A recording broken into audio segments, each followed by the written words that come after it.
Welcome back to Kwamina TV again. This is KNTV. Guys, I'm here with another chief. And if I say chief, we are in his territory at the moment. Just a stone throw from here, you go to Mampong.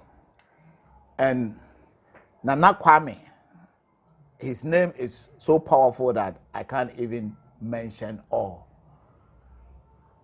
And I'm very happy and honored to have him on my platform. He's going to teach us much about even Chi in my own language. Miami kasa mono mintuminka encheno. I don't want to say much. I want to speak to him. It's just a conversation. It's not an interview. You see, in my platform, we only conversate. You didn't come and yet interview. Just to promote African businesses home and abroad and promote African culture at the same time, talk to intellectuals like him. So Nana, I mean, Nana de me bawa ni ma me koto. Nafsa. Enti me ni mama mre Nana me da say. And Nana, please, I know that you are Nana Kwame, and those who are outside there don't know you.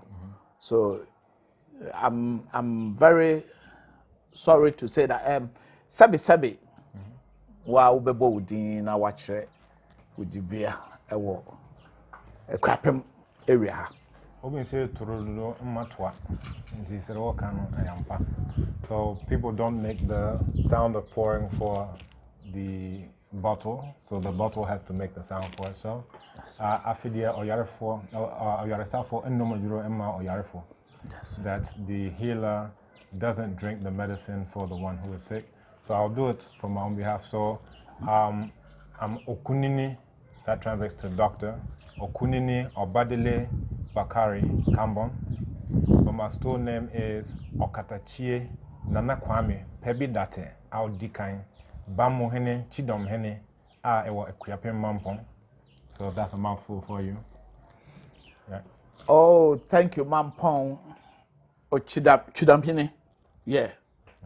Now, one thing you have mentioned that the term chief, and I don't like the term chief. I actually don't like any word in English whatsoever, but especially not chief, because when you hear chief, basically our colonial enemies would use these terms in order to degrade us.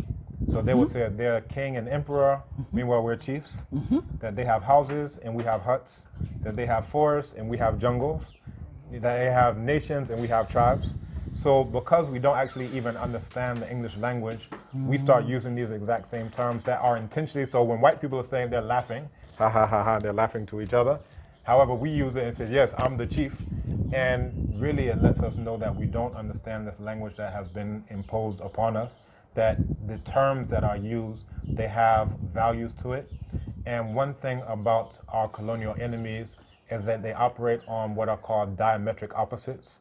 This means that one thing is good and the opposite is always bad. And that's how they think. So they have a God versus a devil. That's not our worldview. Our worldview is Arade and Yonkopon, where Arade is a feminine and Yonkopon is a masculine, and both of them are required in order to create life. Okay. Right? But for them, they have to have a thing where one thing is God, and then there has to be an opposite godish type of thing called devil, and they have to be at odds. For them, they have to be man versus woman. This is why the fall of mankind is due to a woman. That's not a universal thing. That's colonial enemy culture, right? Okay. They have to have a thing where white is on top and then black is on the bottom. Down. So yes. Every single thing that they see, it has to be from that worldview. One thing has to be good, and then the opposite has to be bad, right? And all of us know how to think like white people, because if you ask people between, black hair and blonde hair, which one is supposed to be good? They already know what the answer is supposed to be. Of course. If you say blue eyes versus brown eyes, which one is supposed to be good? They know what is supposed to be. Good, so yeah. You can go down the line. So all of us, because of miseducation, we've been taught to think like our colonial enemies, at least in that respect. So again, you started off by saying chief, and I want to explain to people the reason why I never respond to chief. They say obi freo bay for na wunye bay for unje so. Unje so. So basically, to wit, that's to say if someone calls out witch, and you're not a witch, then you don't turn around and respond. That's true. So if someone calls you chief and you understand that you are ohene, then you understand that this is not an equal sign between the term that's actual and real and then the term that they put on top of us in order to basically continue their objectives of repression, suppression, and oppression. Okay. Nana, you have said something, the chief that I said. If it's not today, I never knew that chief is not the right word of to name to call our kings and queens. So one thing that we know is it's not an African language, right? When we say chief, we know it's not, African word. So all of these terms that we've just embraced, they'll say, oh, we have a town or a hamlet, but then they'll say you have a village. All of those things have value judgments associated with it. You understand? Yeah. But unless we're cognizant of it, then we don't understand. So chief, it actually is coming from the French side. That's the same root of where you have chef, like the chef who cooks. The cook, Chef, but we have to understand that all of these words and terms that we embrace, they are not even indigenous to us. And before you can be dealing with reality, you have to be dealing with our own languages, because there's no word in any English language that can rightfully express the reality of what's on the ground. So when you say ohene, as I was learning the language, I got something, it may be etymology or folk etymology, but basically they say that where that term comes from is they would say, nehoye hene se en sasono. And sasono is a type of plant called nettle. And when it touches you, it's very it's scratchy, very scratchy. And the idea was that the first ahimfo, these tended to be hunters, abomofo. Yeah. So they would go off into the bush, and they would be the ones who would come across lands that have not been populated yet. So this is the one who ends up being a sasirura, the owner of the land. And they would say that this person has gone deep into the land to the point where nehoya hene se en sasono, that the person's body is itchy, like the Nsasono plant. Yeah. And that's also the reason why the descendants of that person, the ohene, would be adishie. So adishie, singular, adishie, plural. And basically, eshie, that is the boundary. Yeah. So you say, oh no, no, ode eshiano. It means that this is the one who possesses the boundary. You understand? Yeah. So because their father or grandfather or great-grandfather was the first one to get to the land, that's the reason why he's the ohene. And then because they're the descendants of the ohene, these are the only ones who actually even know the boundaries of the land. You understand? Yeah. So if you're a visitor, how would you possibly know the boundary? Just say, if you're That is true. So this is basically the idea of it. So when we look and we just translate this word to chief, look at how much gets lost. If we look and we just translate this word to royal, look at how much gets lost. Because Odishie and royal are not the same thing. No. You understand?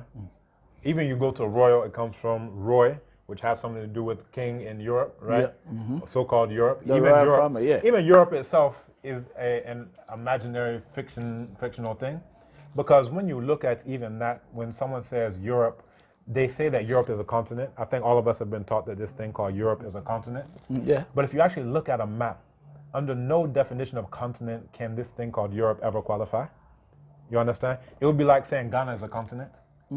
Because you can literally walk from Portugal all the way to Siberia. Oh, yeah, that's true. Yeah. There's no ocean in between. It's not like floating. It's just that's true, yeah. a peninsula, right? The westernmost peninsula of the continent called Eurasia. Yeah. You understand? So if we even want to be dealing with reality, we have to look at all these terms that we use. But because they're the ones who are in control of the language, they can tell us that it's a continent, and then everyone just nods their head and say, yes, boss, it's a continent. You understand? That's true. So it's all going back into this idea of we have to be connected to reality. When we use the languages of our colonial enemies, they're all designed to separate us from reality. You understand? Yeah. So, and then because they're in control of language, they can say that there's something called European Union. They can say it's UEFA Champions League. We can say all these things about this noun called Europe as though that noun actually has anything to do with reality, when really it does not. So these are just some of the things to keep in mind as we are. So my background is in linguistics. I did my PhD in linguistics. And when I finished, I got the Vice Chancellor's Award for the best PhD thesis at University of Ghana. Okay. So just telling you that with that background in linguistics, it makes me think very analytically about the terms that we use, the words that we use, and why we use those words. Okay. Wow, this is very interesting. Hey, I mean, this is a surprise that someone who was born in America. Where exactly were you born? I was born in Brooklyn, New York. Oh, you are a New Yorker. I'm Obibini. We were just talking about how these languages. We Obibini. Yeah, you see that because this is how even it if you is. accept that you're a New Yorker, first you have to even know where is York. Where is true. York? That is true. And now, how can you, a black person, be a new version of York? Of York. Right? Which before was called New Amsterdam. And then you have to ask, where in the world is Amsterdam in relation to you as a black person? So my father used to always tell me about the 3 R's. Relate, relative, and relevant. How does that term New Yorker, how does it relate to you really as a black person? You understand? Yeah. And when I say black person, basically we're looking at a translation of our very first identity. You can go back over 4,200 years to find us calling ourselves black people. But the term at that time was Kim for one single black man, and Kemet for one single black woman, and then Kemetiu for black people plural. And when you go to the pyramid text of Nesubiti Pepi, this is exactly where you'll find that it says that you stand like the Apis bull at the forefront of the Kemetiu, right? The Apis bull was a black bull that had certain sacred markings on it, and it said that you're like that black bull in front of all the other black people, right? Kemetiu. And at the same time, you had individuals who are calling themselves Hepi Kim, Hepi the black, and Henenit Kim, Henenit the black. And even the origin of the word chemistry, it comes from that exact same word in Medu Neter, the very first writing system ever, Kim, and it means that which is black. And the symbol that was used to write it was a piece of burnt charcoal. And basically what it was referring to is the chemical reaction that takes place when something catches fire. So an unburnt piece of wood versus a burnt piece of wood, there's been some type of chemical reaction. But the reason why we even say chemical and chemistry and anything that has chem in it is because of that original word which translates to black. So the original word is chemic, and it was translated into black. So basically, we are not blacks; we are chemic. Chem is the best word that we should use, and that's why all the time that we're trying to get people to understand what our languages are saying, because as long as we're translating into the languages of our colonial enemies, you know, we're going to be behind the 8 ball, so to speak. Wow. It's another blow, because I think most of us, or most of viewers, don't even know. No, I don't know. I have no idea about that. Black has another name of Kemet or something like this. I only know that black. And if I say it in the tree, I will say Obibini. You know what I mean? Yeah, Obibini. So black, we are saying black. The only thing sometimes I think about it, but they say black. I am not black. That one, I do think about it very much all the time, but I haven't had any opportunity to ask anyone. And today, I'm going to ask you. I'm not black, because if I say black, I will say my trousers is black. This one I have here is black. This phone, the cover here is black. But if you put it on my body, I'm not black. But they call me black. And I have accepted, and I also call my brothers black.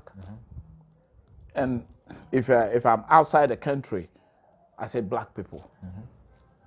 I say black man. I'm a black man. Why?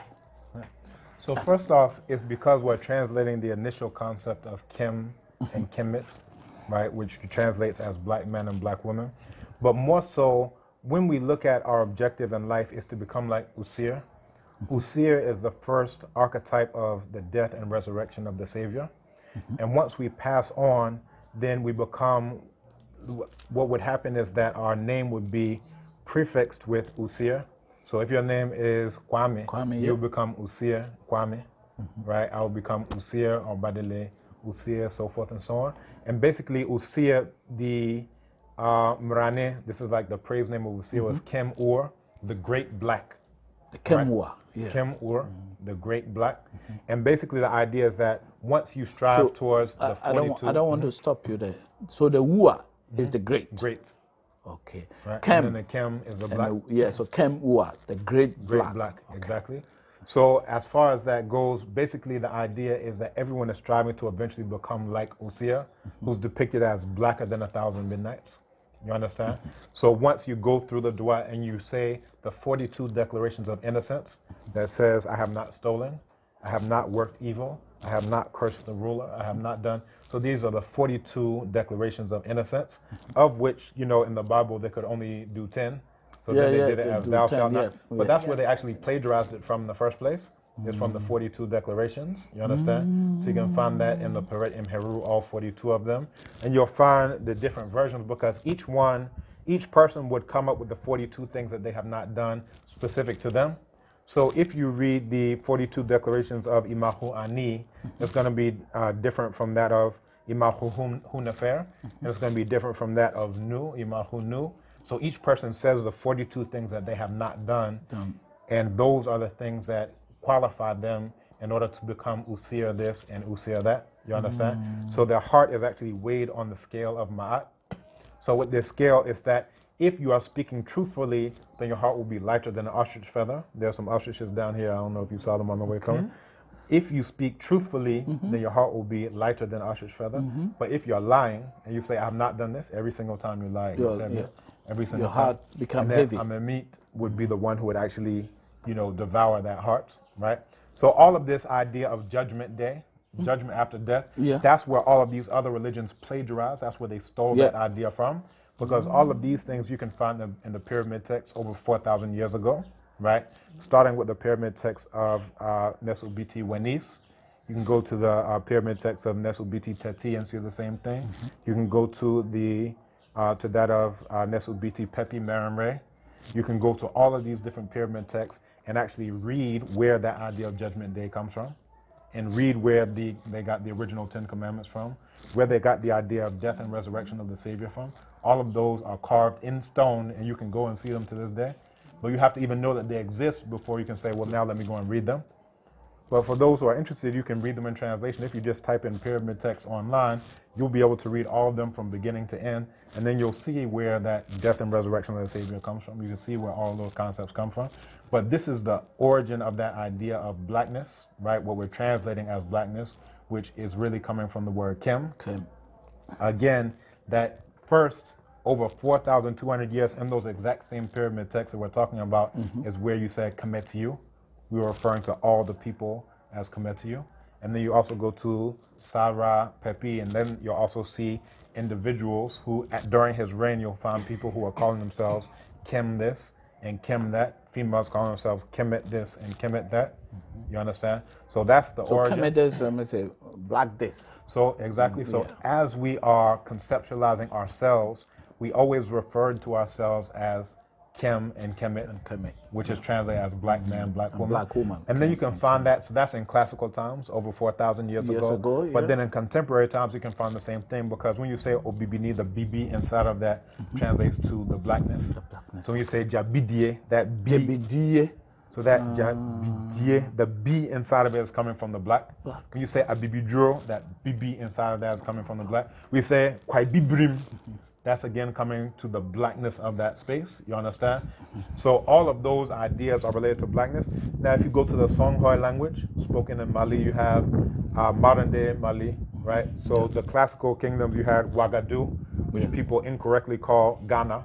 That's where this nation is named incorrectly, because the original nation's name was Ouagadougou. Ouagadougou, right? It translates to land of herds. So you have herds of cattle. You know, but we have Ouagadougou. So that's different, and it's a different language, right? So that's Morde language. It sounds similar, but it's a different language. That's Morde language. It's Sarahole of Soninke, right?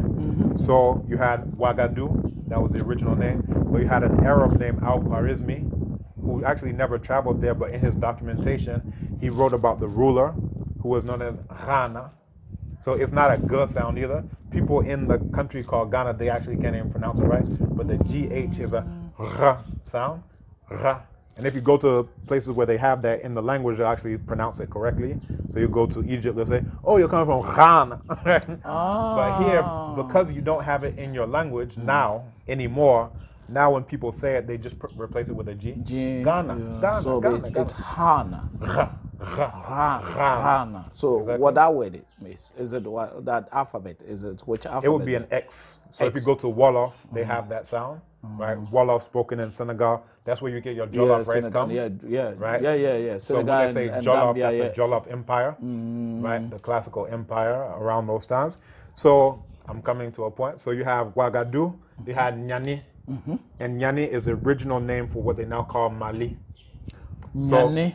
Right, Nyani, right, and that's still located in modern day Guinea Conakry, right? That was the capital, and then that's what, by extension, became the name of the nation. But people call it Mali because those people were Malinke people, and then you come to Gao, right, Songhai Empire.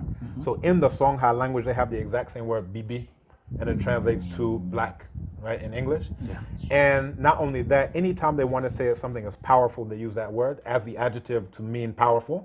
So they say Wanye Bibi, that means the black sun. Then they're looking at the sun, they know it's not the color black, but that's the very way that you say that the sun is powerful right now. When they want to say that it's pure water, right, this water is pure, they're looking at the water and they know it's not the color of your phone or your trousers, but they'll say Hari Bibi, I know Hari Bibi, give me the black water. And that means the most pure water that you can conceive of. When they want to say that the ground is fertile, they'll say Sadiza Bibi, and that means the black soil. So no matter what the color of the soil is, if it is Asasebre or Asasebidie, then they will say that this is the black soil, right? So basically, when you call yourself black, the idea is that you're powerful, that you're pure, that you're fertile. So all of those concepts are, ensconced. They're inherent in the concept of blackness.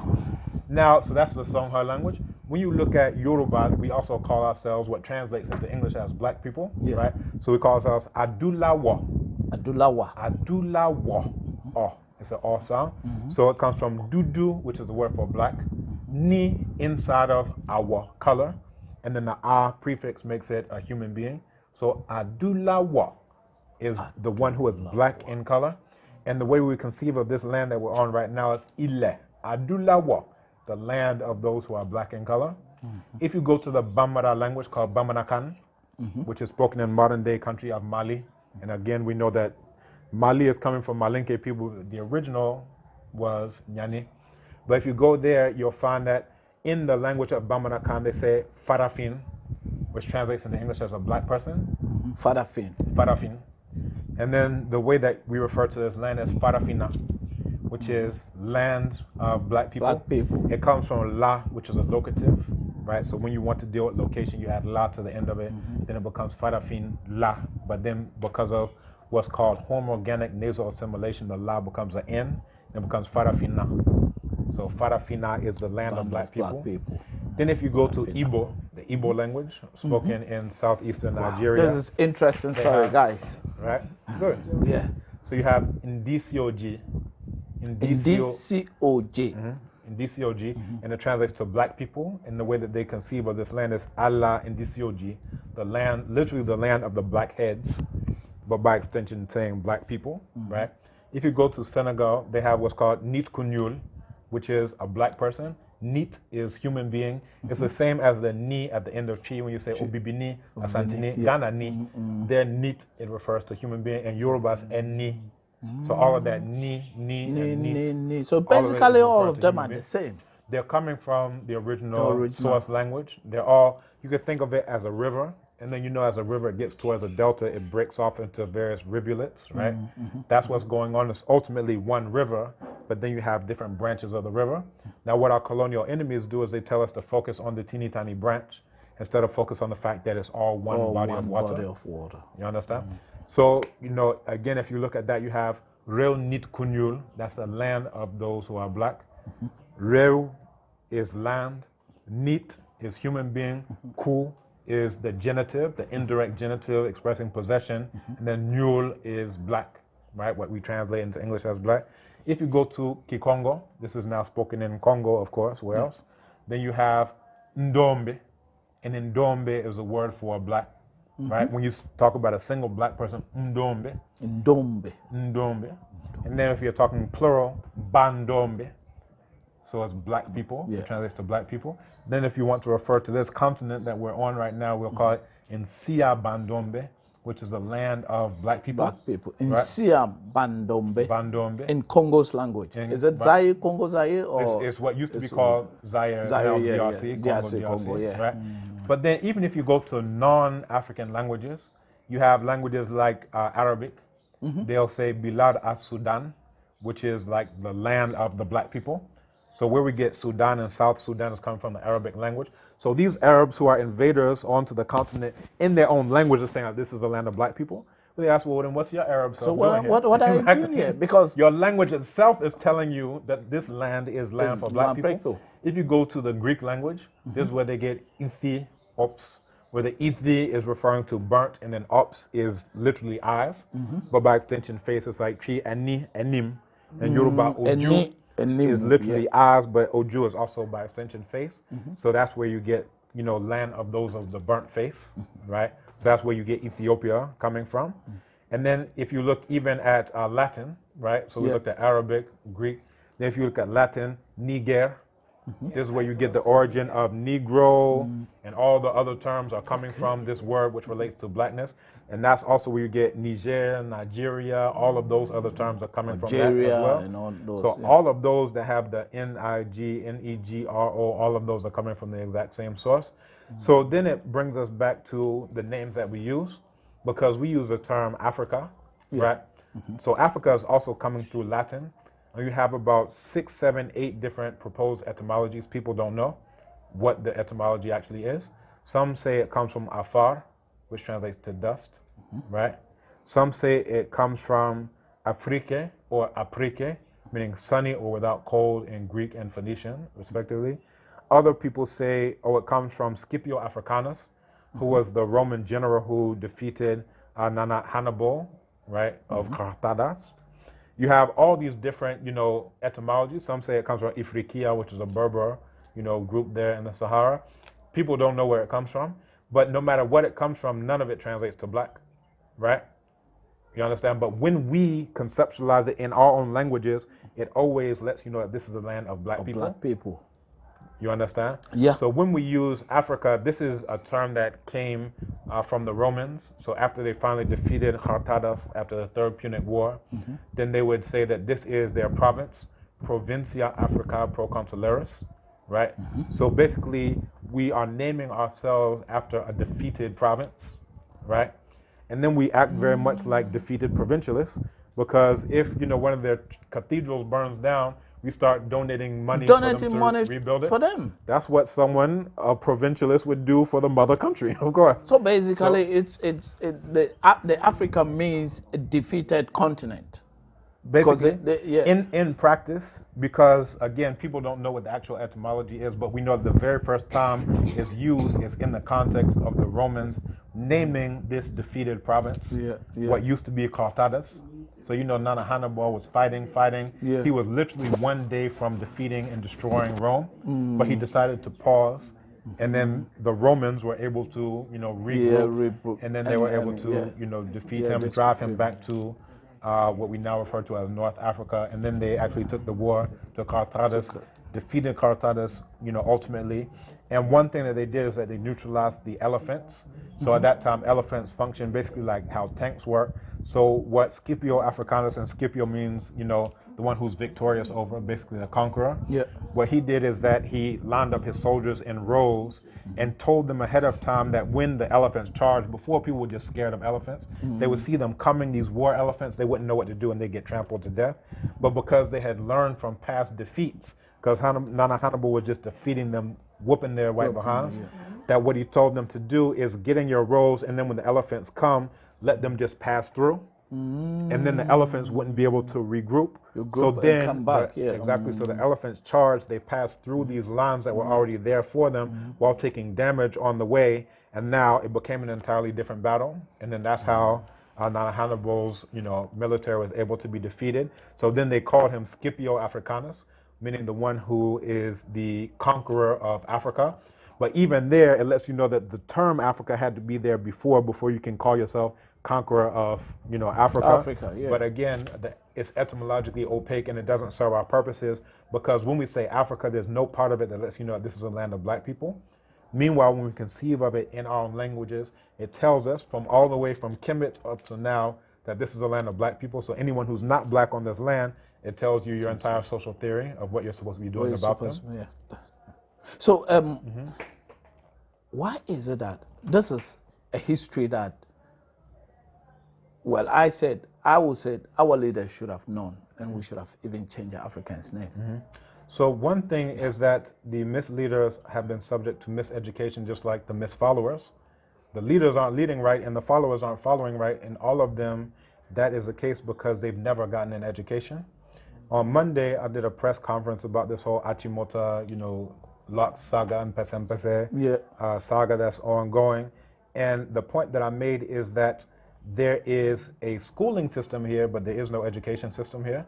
And people say, oh, he's just talking to, but I decided to lay out the evidence. I'll make my case. So I mentioned, for example, the author of the oldest book in the history of the world is Imahu Ptahhotep. And I asked all the people there, have you ever heard of his name? No hands. But I asked, have you heard of Shakespeare? Every hand goes up. Yes, true. I asked them, have you heard of Nesu Biti Sobek Neferu Ra?